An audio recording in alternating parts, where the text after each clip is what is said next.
त्याचे म्हणजे 95ला जर 2-5 लाख रुपये त्याच्या खिशात होते, मग त्याच्या तुमच्या मतांवर करोडपती झाला ना तो.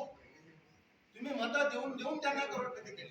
ठीक आहे, तो करोडपती होऊ द्या, पण मला असं म्हणायचं माझ्या मतदाराच्या खिशात 1 रुपया होता, त्याची 1 लाख रुपये मिळण्याची जबाबदारी शेतावर शेताच्या बांधावर जे टाकीचं बॅरेजचं पाणी पोहोचवलं असतं ते त्याचा 1 लाख रुपये द्यावा. त्याच्या MIDC मध्ये कारखाना उद्योग आले तर त्याचे हात ठीक आहे, हा भाग आहे, पण आपलं विजन मी नंदुरबार विधानसभेच्या माध्यमाने माझं जे विधान होतं ते नंदुरबार विधानसभेच्या माध्यमाने मी नेहरू चौकात एक सभा घ्यायची ठरवलं. म्हणजे नंदुरबार मध्ये एक सभा झाली पाहिजे. मी सुभाष चौकाची मागणी केली. सुभाष चौकाच्या दिवशी म्हणजे बुक होतं. नंतर बांधारे चौकाची मागणी केली, ते पण बुक होतं. नंतर मग नेहरू चौकात आपण बोललं पाहिजे. त्यावेळेला मी 1 तास 20 मिनिटं भाषण दिलं. 1 तास 20 मिनिटाचं माझं भाषण.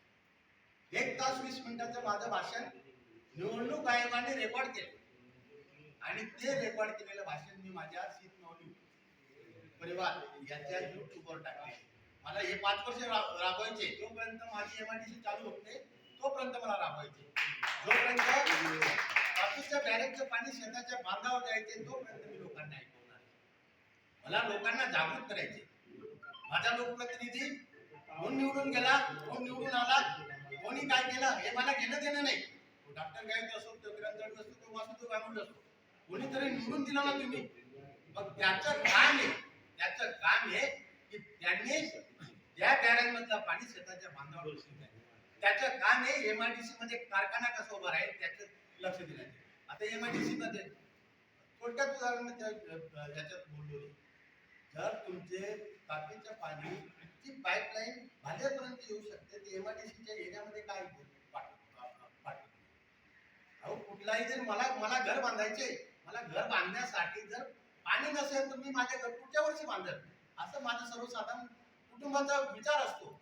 अरे त्या MIDC मध्ये पाणी नाही तर कोणता उद्योगपती येईल, कोणता लघुउद्योग येईल, कोणता कारखानदार उभा केला, हे कोणी व्यवस्था निर्माण केली? ही व्यवस्था निर्माण करणारे आपले लोक, मग तू चंदूभाई असो किंवा डॉक्टर गावित असो किंवा अन्य कोणी असो, या लोकांनी या मतदारांना म्हणजे तुम्हाला एकच म्हणायचं, बारामतीचा जर शरद पवार तिथं प्रचार न करता निवडून येतो, तिथं पैसे न वाटता निवडून येतो, तर तुम्हाला पैसे का वाटावे लागतात? हा एक मुद्दा आहे. तुम्हाला पैसे एवढ्यासाठी वाटावे लागतात, तुम्हाला पैसे कमवायचे म्हणून तुम्हाला पैसे वाटावे. ठीक आहे. आता माझ्या बायकोचे एक उदाहरण थोडक्यात एका मिनिटात सांगेल की माझी बायको नाराज झाली.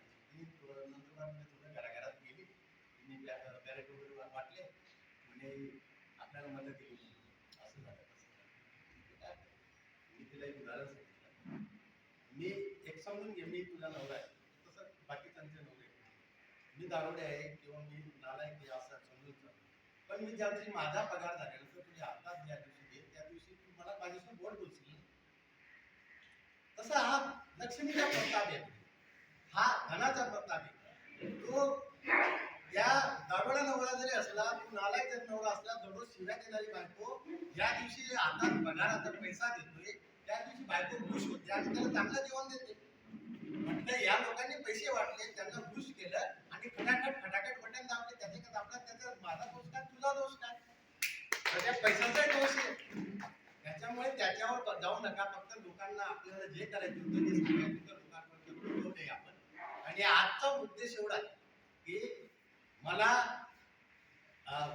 या म्हणजे आजची आपण एक स्टेप होतं, माझे कार्यकर्ते माझे मित्रमंडळी एकत्र यावं, आपण एकमेकांना भेटावं, आपण एकमेकांशी असाच स्नेहसंबंध दूरवर पसरावा, असाच स्नेहसंबंध कायम वाढावा, या हेतूने आजचा आपण हा कार्यक्रम घेतलेला. या कार्यक्रमाचा उद्देश एक आहे की आता माझी राजकीय लढाई सुरू झालेली.